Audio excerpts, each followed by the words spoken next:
Good morning, lights. This is number one here again, speaking to the invisible lights. I want to reach out to you all. You are simply not invisible to me. Today is the 22nd of August. This holds a great deal of relevance to myself as number one, to Tim and Orson, because this was a day that all three of us were very much brought together 3 years ago. It was a day that, just 2 days after not doing the fifth show, I went surfing and I was having a good time, to be honest. I think I had just kind of dropped in on someone, which I don't often do. And I'll take this opportunity to apologise to anyone I may have dropped in on over the years. The surfers, it's a fairly obvious term. In fact, there was one time, 3 years ago at some point, there was a group surfing, I think it was Armado, and they were from the Good Feeling Hostel, which holds a lot of importance for me personally. And basically I didn't drop in on them. In fact, I think it was Canal. I didn't drop in on them, but I kind of tried to take off and messed up right next to a guy, and then didn't say anything. I would always apologise for something like that. If he remembers, they were from the Good Feeling Hostel. I know their faces. And I didn't say sorry, and I heard him commenting to his friends, like, that guy didn't say sorry. I want to take this opportunity to say sorry now. I didn't talk to you because you guys weren't talking to me. Anyway, little sideline for a bit of fun. Bit of backtrack. Anyway, I was surfing this day 3 years ago, and my board came up like it never has before, and the rail of the board hit me perfectly. Boom, right between the eyes. The rail, I hit it so hard that the rail cracked open. I was split from there to there. I came within millimetres of losing my eye, or certainly damaging my eye. It took a big flap off the very eyelid. It hurt, and the instant it happened, I went under the water, and I knew it was bad. I came up, and there was this other guy sort of paddling towards me, and I turned to him, and I could tell from the look on his face that it was bad. And I want to thank him. I don't think I've seen him since, but if he sees this, I want to thank him because he made sure I was okay. He paddled in behind me and kept pushing my board and made sure I got in on the sand. So I want to thank him. I also want to thank everyone at the Centro de Saúde in Vila do Bispo. The doctor, young guy. I arrived there with this awful cut. He had just gone. It was beyond 4:30. It was still open. The receptionist phoned him, and in comes 10 minutes later. I'm sitting there. There's these kids looking at me like, oh, what's happened? In comes this doctor in his flip-flops, shorts, young guy. And he kind of comes up to me, all like, what's happening? Starts fiddling with it and looking. I want to thank him. I've forgotten his name. I think it was João. I want to thank him from the bottom of my heart because he decided to do what I don't think many doctors would do in that situation. I could have gone to the hospital. It would have taken hours and was hot, risk of infection. So basically he saw it was very clean. I'd I'd come straight from the beach. He was just going surfing at the time. He straight away started making a phone call, and it turned out that the friend he was going surfing with was an eye surgeon. So before I knew it, by the grace of God, I had not only a doctor willing to do it in conditions not necessarily perfect, but the stitches on my eyelid itself, he did not want to do. The rest he was happy with. He did it. They did it. Before I knew it, I had two guys stitching me up on this bed, and haven't hurt myself many times in my life, really, and that was my first big one. Then the bike accident took the socks off of that. But the job this guy did, and the way he did this incredible internal stitch, and then did this sort of final to pull it together. My legs went, all the flip-flops flew off. Thank you, doctors. Thank you so much to all doctors, to be honest. But those two, and the entire team at Central to Soul, I owe you, and will one day bring you a big present. Thank you, Villa Bishop. There were nurses coming in, and I think the director of the Central Soul was like, "What are you doing? You can't do this." And he was just like, "Shut up." He speaks Portuguese. He's dealing with it. I was just, so I'll do it myself. I've never dealt with something like that. It hurt. Anyway, that was just to catch you up on what this day's relevance was. And as I went under the water, all I thought was, should have done the show. It was like the ocean telling me just that. So let's remember, this is number one speaking. I've managed to feel like I'm number one for the last couple of days since the last one, but nobody watched. I have written a bit more of the story, which is I will get to in a minute.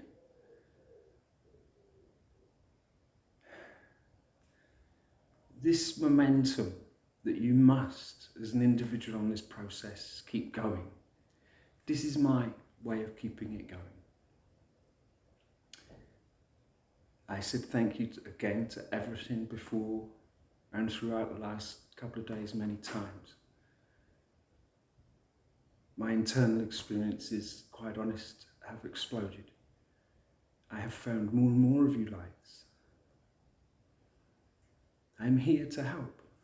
I'm here to be a part. I can help those that may be interested in some help. I want to be a part of this. This is co-creation on the highest level. We've never had such a beautiful opportunity, and we must take it. Things are moving now. I know that intuitively, even though I'm still kept in a bubble, if you like. I want to make a point. Like I said, it's me, number one, writing this story. And a bit of a shock gradually coming into Tim and Orson's mind as they accept that mind and heart, is that all along it has been me that's in love with Emma. And I will never deny that. I am. And the more I realise that love truly is from that part, I cut through the problems, I cut through the mess, and I pray I bring us closer together. There's a very big story. I am in many hearts now, and I love that.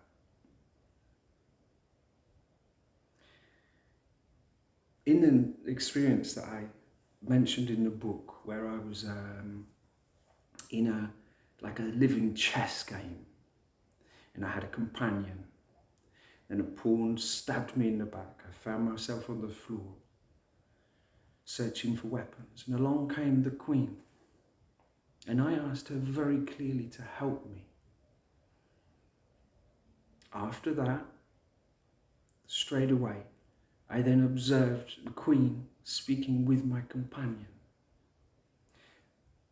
She called the companion Noah. My companion was called Noah. It exploded my understanding at the time and subsequently,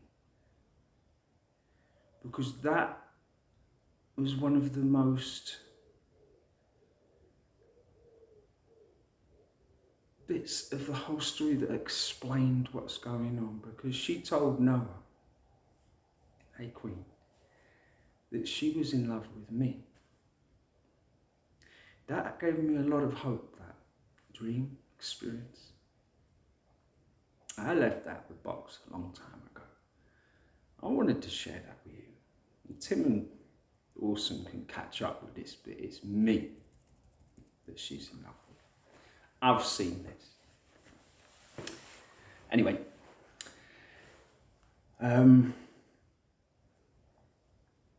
this will be playful again.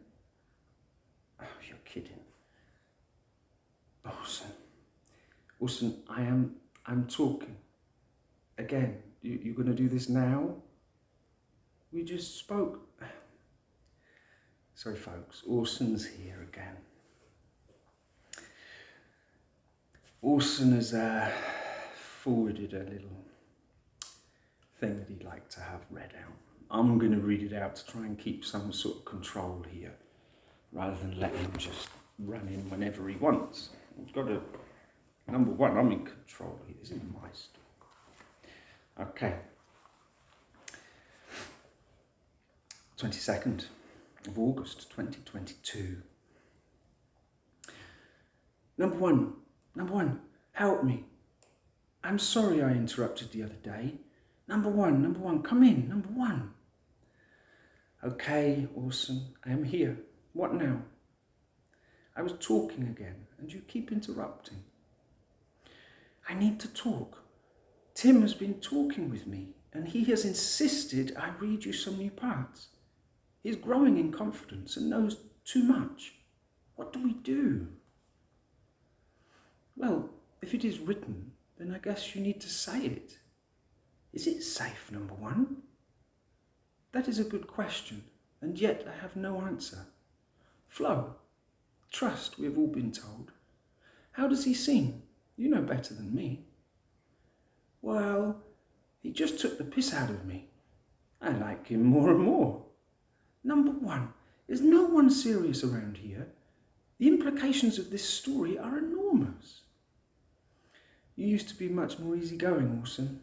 You've been in that pod too long. You have forgotten who you really are. Remember Mork? Oh, don't, number one. It opens me up. I so wanted to see him. He was so funny. Don't worry, Orson. A man that funny doesn't do it in one lifetime. His humour lives on. Lighten up, would you? Well, okay. We really need to talk, number one. Yet now it seems like we have no privacy to do so. I am lost in here. My memories were messed with as I got in the pod. I remember my life before, but details are gone or shift around. I am having to relearn or unlearn. It is too much. I know you so well, and you were my only contact. Yet now it is opening up, and I have seen Tim. I am speaking with him, and it is like you, but different. It is too much. Calm yourself, Orson. Tell the story. Okay, here goes.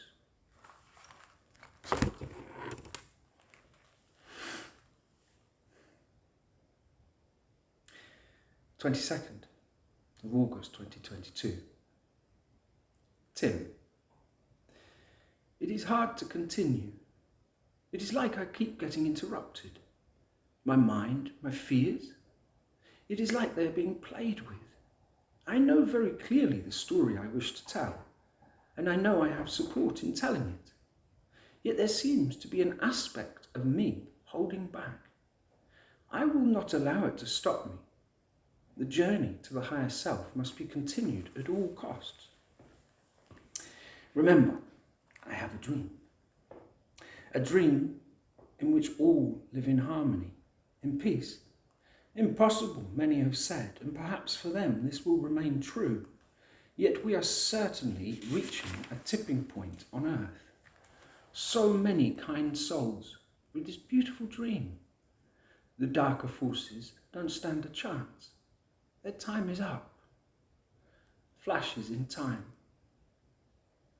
As a child in Millbrook, or rather on the cliffs of Whitsand Bay, my parents, their friends and their children all seemed so bright to me. I was surrounded by love. I was oblivious to anything else. I grew up thinking everywhere was the same. A majority of inspired, like-minded people, knowing the value of the human heart. I kept to my dream and looked only for reinforcement. As I smiled at the world, all I saw was smiles in return. Of course, the eyes of a child give way to adulthood, yet my dream outlook was always with me. My friends, as I grew, seemed to share this dream in various ways, and it was easy to talk of such things.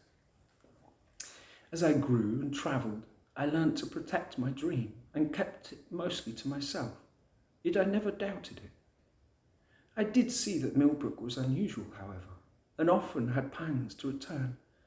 I would miss the safety it seemed to provide. Indeed, the safety it is giving me now. God bless Millbrook, I say. The cliffs were my playground. Most of the time they were empty. I had friends come and go over the years. Luke was a great friend, and his mum ran the Clifftop Cafe for many years. I remember she made these little pizzas on pita bread. They were fantastic. And there was a fridge full of ice cream in the summer, and we learnt to use the ice cream scoop. They were great years. I recently met up with Luke, and it has been great to catch up with each other's lives. I have many friends here like this. 20 years can pass and bang, straight back on the same page. There was Aaron, Will, Reuben, JR or John, Will's brother, Frodo, and Rosie, Paul, Darren, Simon, also a cliff dweller, for many years, and who would work in the Clifftop Cafe many years later. Also a true mate, as he saved my ass just the other day with a plastering job I was having trouble with. There was Andy, who works now in the Rising Sun. There was Kevin, who was and is a great friend for many years. There was Angie. This gives me pause for thought. You see, just this morning in a series of experiences, I was with Angie, the beautiful Angie. She was always so much fun, and as we got older, the fun got more fun. I loved Angie as a boy, and guess I always will, just as I laughingly told her this morning as we embraced in that other realm I am coming to know and look forward to returning to. There was Becky and Fuchsia, who I have recently seen again, and had so much fun catching up with. I think I embarrassed Fuchsia as I talked of our young years, so I won't say too much now. We were both too shy, so I won't mention the beach party where I nearly fell off the cliff. I wonder if she remembers. Spent a great evening with Reuben the same night I saw Fuchsia, just 4 nights ago. He is such an old friend. We travelled together many years ago in Switzerland and France. I remember he had a Ford Fiesta and I had a Mini Metro, kings of the road. When we were grape picking and staying in an army barracks with 200 or 300 others, we would find some sanity listening to cassettes of our teacher in his car. He is a great guy, Reuben and the teacher. What is the higher self? Is it a person following their heart and making it a priority? Is it the musician or artist at their peak? Or is it, as I am coming to understand, our eternal part, and all success on the way is the journey to it? Or could it possibly be an actual entity, our immortal self living beyond our limited view and matrix of time and space, able to observe and aid us in a unique way, able to guide us on our path of ascension? In a sense, our future self, although time at that level is so different. Is my higher self my guardian angel? Just this morning I connected through that portal we possess in the most incredible way, simpler than ever and more present than ever. I was there as I am here, the magician through the mirror, and I was in the love story. I saw many people, or higher selves of people, and it was so easy. I talked and laughed, walked and met people. That is where I saw Angie. I was not asleep. What incredible beings we are. The infinite is within us all and all around us. And through going within, we can experience it. Orson, are you there? Orson, this is Tim. I know you are there, Orson. Come on, I have seen you. I am not sure this is wise. How can you possibly talk to me? Well, here I am, Orson. Don't you have an imagination? Of course I do, but it was not considered possible that you could comprehend my existence. Why not? Well, I didn't consider it possible. Why not? I have been observing you, and, well, also I have looked at your life, what you remember, anyway, and I began to see you as others see you, I guess. I know that is unfair, but you really did seem to be hiding from it all. You, of all, should have trusted in the unmanifest, Orson. You thought I was not aware of you. Well, I know you were, but you kept going with the fear. I was under attack, or so it felt. Constant battles. I couldn't find my balance. I had to cut the ropes I perceived were holding me, so that I could be me. I understand that. This mission I have been on has been my way of cutting ropes too.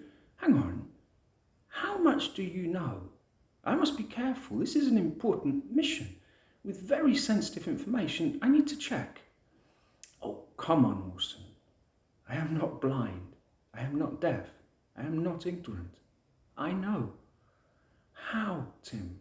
How can you possibly know and be able to take it in? I have been lucky in life. I have had beautiful people around me. I have had my awareness opened. I have a great teacher, and he has been there my whole life. I too have a teacher, Tim. What, number one? You know about number one? Orson, you really are the last to catch up, aren't you? Of course I do. I watch YouTube, you know. It was me that set up the channel. Has my name on it. I also hear your conversations. I liked the part about you having a nano dick. Oh, come on, this is too much. You're going to take the piss too? Oh yeah, for sure. You should get out more. Okay, I am going to take control of this conversation, Tim. If we are going to start talking, we need to stick to the subject. And the subject is knowing yourself. Not a lot to know with one that size. Won't take you long.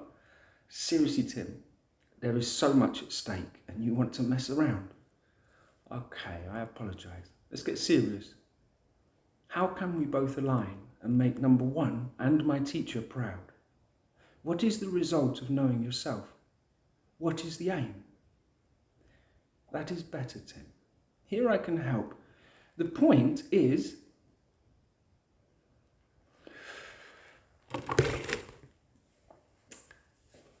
a little bit more of the story from Tim and Orson, clearly. The good news from a higher viewpoint, if you like, which I have, that's number one, of course. The very good news, as I said the other day, is that Tim and Orson are now in communication, in conversation, as myself and Orson have been in communication. We honestly, I can tell Orson, I've got a little bit more knowledge of this.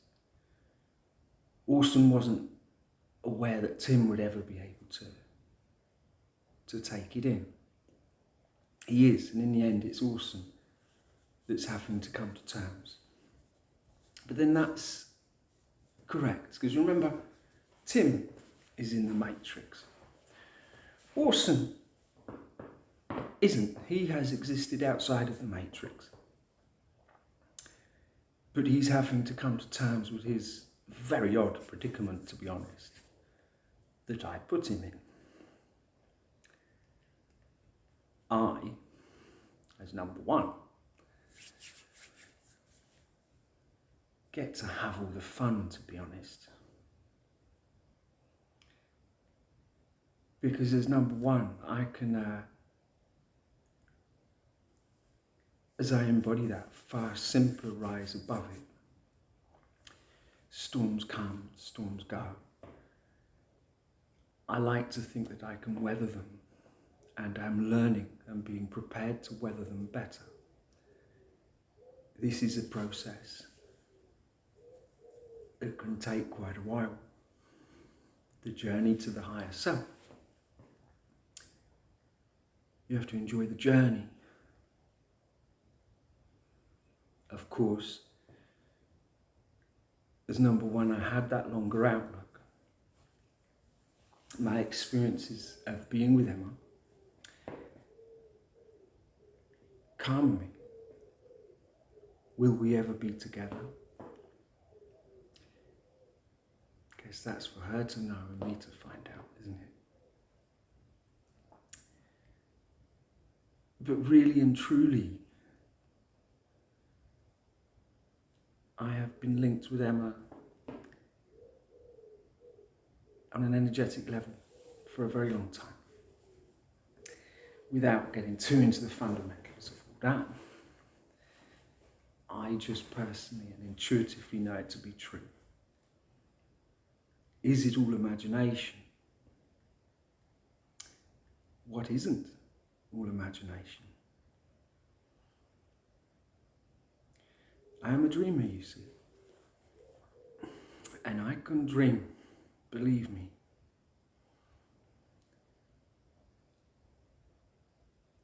The dream that was put in me over these last years and my whole life, but this particular aspect of it. I want to talk to an angel now, don't I? Oh, Emma, how are you, love? I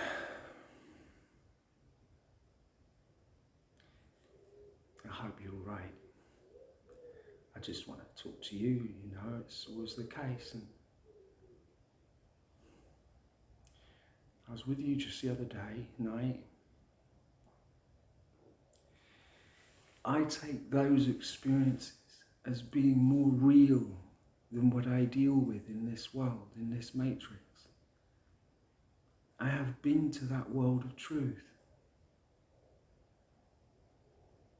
There is an infinite inside us, and I am linked to you.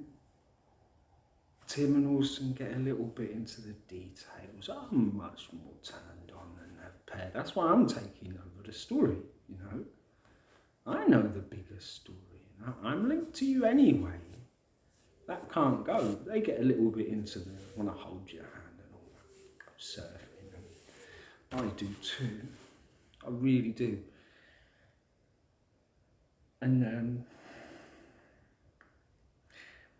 I'm getting silly, innit? But my link to you, as I mentioned before to nobody, I've opened this up.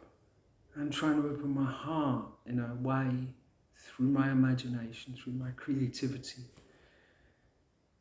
I, Orson and Tim feel very much stuck in a bubble.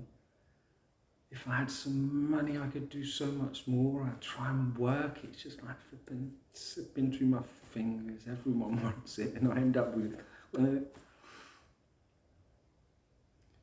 I will be back in Portugal for a visit. I need to sort out a load of practical things.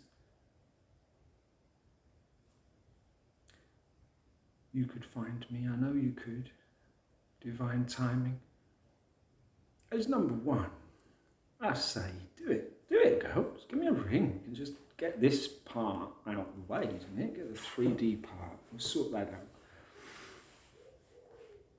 Or must I learn to purely find you on that inside?